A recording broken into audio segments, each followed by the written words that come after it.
Most welcome dear students, आप सभी लोगों का स्वागत है आपके अपने यूट्यूब चैनल लीजिए सर पर। क्लास 10th का यह बहुत ही महत्वपूर्ण सामाजिक विज्ञान का सेशन है। तो कक्षा 10 के वे विद्यार्थी जो कि सामाजिक विज्ञान को लिए हुए हैं वे इस सीरीज में अंत तक जुड़े रहेंगे, क्योंकि इसमें शामिल किया गया 10 महत्वपूर्ण बहुविकल्पी प्रश्नों की सीरीज को, और जो नियमित तौर पर उनके बोर्ड एग्जामिनेशन में पूछा गया है और आगे भी इनके पूछे जाने की संभावना पूरी की पूरी बनी हुई है। तो चलिए डियर स्टूडेंट्स, स्टार्ट करते हैं आज के इस महत्वपूर्ण सेशन का पहला प्रश्न। पहला हम लोग का प्रश्न हो जाएगा, राष्ट्रवाद का प्रारंभ किस देश से हुआ है। बहुत ही इंपॉर्टेंट प्रश्न है। देखिए यहाँ डियर शब्द आया है राष्ट्रवाद। तो राष्ट्रवाद का मतलब क्या होता है? अपने देश के प्रति प्रेम की भावना रखना ही क्या कहलाता है? राष्ट्रवाद कहलाता है। ठीक है। और राष्ट्रवाद जो है प्रारंभ किस देश से हुआ, यानी ये जो भावना उत्पन्न हुई तो वो कैसे उत्पन्न हुई, किस देश से उत्पन्न हुई, इसका ओरिजिन कौन है। तो डिस्टेंस यहाँ पर विकल्प देखते हैं। विकल्प नंबर ए दिया गया जर्मनी, बी दिया है इटली, सी दिया है फ्रांस और डी दिया है इंग्लैंड। तो डिस्टेंस इस प्रश्न का राइट आंसर हो जाएगा विकल्प नंबर सी करेक्ट हो जाएगा। बढ़ते हैं इंपॉर्टेंट प्रश्नों की सीरीज में हम लोग दूसरे प्रश्न की ओर। महात्मा गांधी अफ्रीका से भारत कब लौटे? देखिए डिस्टेंस, महात्मा गांधी जब अफ्रीका में गए हुए थे वकालत की पढ़ाई के लिए, तो ये सबसे बड़े मतलब देखा जाए तो प्रवासी भारतीय के रूप में नहीं मनाया जाता है, जैसे जनवरी के महीने में जब मनाते हैं हम लोग, तो सबसे बड़े प्रवासी के रूप में महात्मा गांधी जी थे, जो कि अफ्रीका में जब वो गए थे तो वहाँ से उन्होंने वापसी की हुई थी।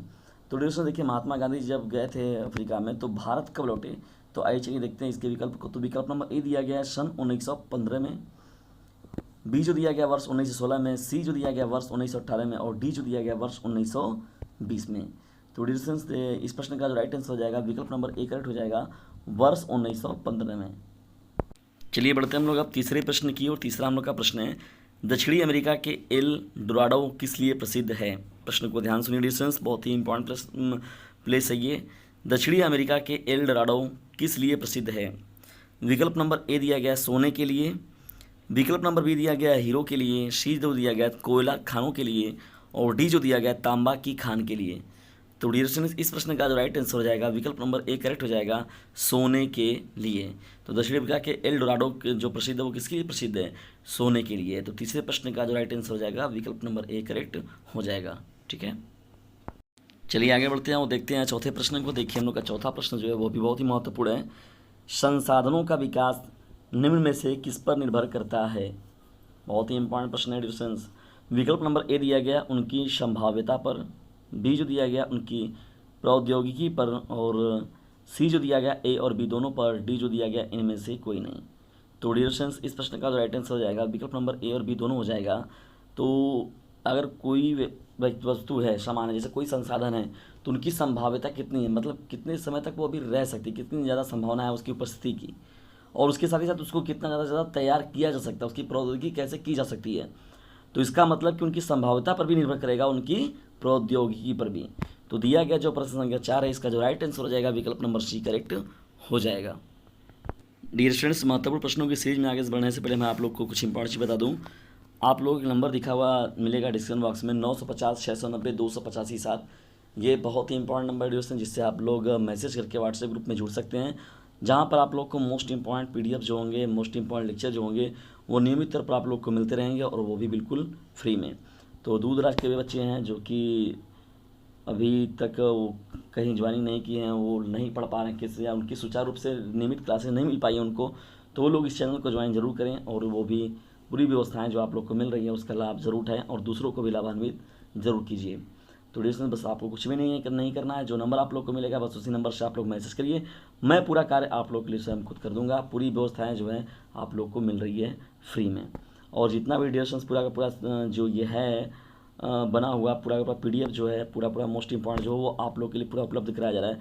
बस आप लोग को इसे अपने क्लासमेट पर शेयर करना है। ठीक है डिस्टेंस, तो डीजे सर जो देख रहे हैं आप लोग, यहाँ पर लिखा हो जो दिख रहा है आप लोग को डीजे सर, यही है आपके यूट्यूब चैनल का नाम, और इसी पर व्यवस्थाएं जो है आप लोग को मिल रही हैं। तो इसका लाभ उठाइए डिस्टेंस, और इससे दूसरे लोगों को भी लाभान्वित जरूर कीजिए। ठीक है, याद रखिएगा sharing is the best way of learning. ज्ञान जो है उसे फैलाइए और दूर तक फैलाइए, ताकि दूर दराज के जो बच्चे हों वो भी लाभान्वित हो सकें। तो पांचवा हम लोग का चलिए ये देखा जाए प्रश्न क्या है। निम्न में से कौन सी उपजातियाँ दयनीय अवस्था में हैं और लुप्त होने के निकट हैं? तो डिस्कशन देखते हैं यहाँ पर संकटग्रस्त जातियाँ जो हैं, विलुप्त जातियाँ प्रजातियाँ कौन हैं, तो ऐसा प्रश्न पूछा जाता है। तो विकल्प नंबर ए दिया गया चीता, बी दिया गया पहाड़ी कोयल, सी दिया गया मधुका इंसिग्निक और डी दिया गया ये सभी। तो इस प्रश्न का जो राइट आंसर हो जाएगा विकल्प नंबर डी करेक्ट हो जाएगा, ये सभी।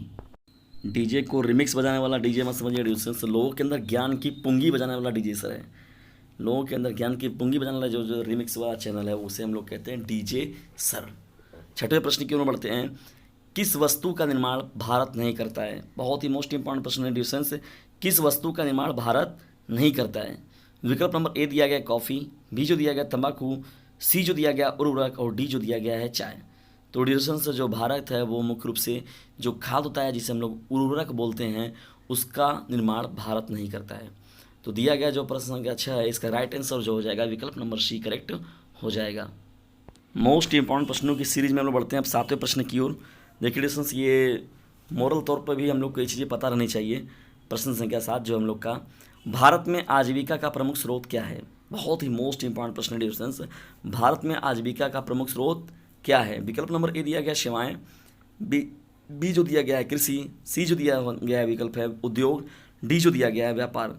तो डिस्टेंस 7वें प्रश्न का जो राइट आंसर हो जाएगा ये बी जो करेक्ट हो जाएगा कृषि। तो भारत में और जानते हैं कि हम लोग का जो देश है वो कृषि प्रधान देश है। मतलब अगर देखा जाए तो 100 में से लोग जो 70 लोग इन व्यक्ति हैं वो कृषि पर आज भी निर्भर हैं। तो 68 से 70 या 65-70% लोग देखा जाए तो कितना ज़्यादा रेशियो है ये। तो 70% लोग जो है वो कृषि पर निर्भर है। तो जाहिर सी बात है जो आजीविका का प्रमुख स्रोत होगा वो क्या होगा? कृषि ही निकल कर आएगा। तो इस पर विशेष रूप से ध्यान देने की ज़रूरत है कृषि पर। तो दिया गया जो प्रश्न संख्या 7 था डिस्टेंस इसका जो राइट आंसर हो जाएगा ऑप्शन नंबर बी करेक्ट हो जाएगा। बढ़ते हैं हम लोग अब 8वें प्रश्न की ओर। 8वां हम लोग का प्रश्न क्या है डिस्टेंस देखिए ध्यान से। निम्न में से धात्विक खनिज क्या है? विकल्प जो दिया गया विकल्प नंबर ए दिया गया तांबा, बी जो दिया गया अभ्रक, सी जो दिया गया हीरा और डी दिया गया चूना पत्थर। तो धात्विक खनिज में डिस्टेंस जो होता है वो तांबा को धात्विक खनिज में रखा जाता है। ठीक है, दिया गया जो प्रश्न संख्या 8 था इसका राइट आंसर जो हो जाएगा विकल्प नंबर ए करेक्ट हो जाएगा। बढ़ते हम लोग अब 9वें प्रश्न की ओर। देखिए 9वां हम लोग का प्रश्न क्या है? कौन सा राष्ट्रीय राजमार्ग उत्तर पूर्वी भारतीय राज्यों को शेष भारत से जोड़ता है? बहुत ही मोस्ट इंपॉर्टेंट ये प्रश्न है डिस्टेंस। कौन सा राष्ट्रीय राजमार्ग उत्तर पूर्वी भारतीय राज्यों को शेष भारत से जोड़ता है? विकल्प नंबर ए दिया गया NH44, बी जो दिया गया NH2 और सी जो दिया गया NH31 और डी जो दिया गया NH28। तो डिस्टेंस इस प्रश्न का जो राइट आंसर हो जाएगा NH31 हो जाएगा। देखिए NH का मतलब क्या है? नेशनल हाईवे होता है ना, ये याद रखिएगा। नेशनल हाईवे का मतलब हो गया राष्ट्रीय राजमार्ग। तो दिया गया जो आपका प्रश्न संख्या 9 था इसका राइट आंसर जो हो जाएगा विकल्प नंबर सी करेक्ट हो जाएगा। चलिए आगे बढ़ते हैं, देखते हैं 10वें प्रश्न को। देखिए 10वां हम लोग का प्रश्न क्या है? बेल्जियम यूरोप महाद्वीप के किस भाग में स्थित है? एक छोटा सा देश है। बहुत ही महत्वपूर्ण प्रश्न है देखिए, क्योंकि बेल्जियम ये जो पहला है सत्ता की साझेदारी को लेकर है। तो बेल्जियम जान ही रहे हैं कितना पॉपुलर है, पहली हेडिंग है ना।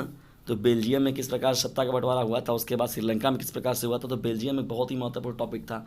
ठीक है जो कि आप लोग के हैं ये कोर्स में, ठीक है SST में।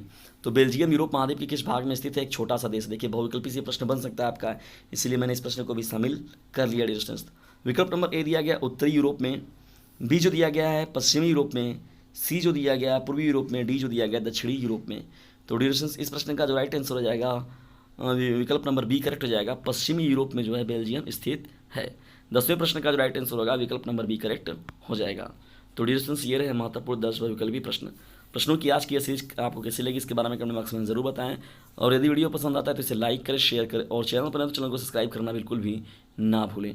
और एक काम जरूर करें डिस्टेंस, जो नंबर मैंने आप लोग को दे रखा है उससे ज़रूर जुड़ें, क्योंकि याद रखिए जो कोई व्यवस्थाएं आप लोग को मिल रही है तो उसका भरपूर लाभ उठाइए और उसे दूर दराज तक भी फैलाइए, ताकि आप के तरह ही जो भी कमज़ोर और असहाय विद्यार्थी हैं वो लोग भी इस चैनल का भरपूर लाभ उठा सकें। जल्दी मिलते हैं हम लोग किसी अन्य टॉपिक के साथ किसी अन्य वीडियो में। तब तक के लिए टेक केयर, गुड बाय, जय हिंद, जय भारत।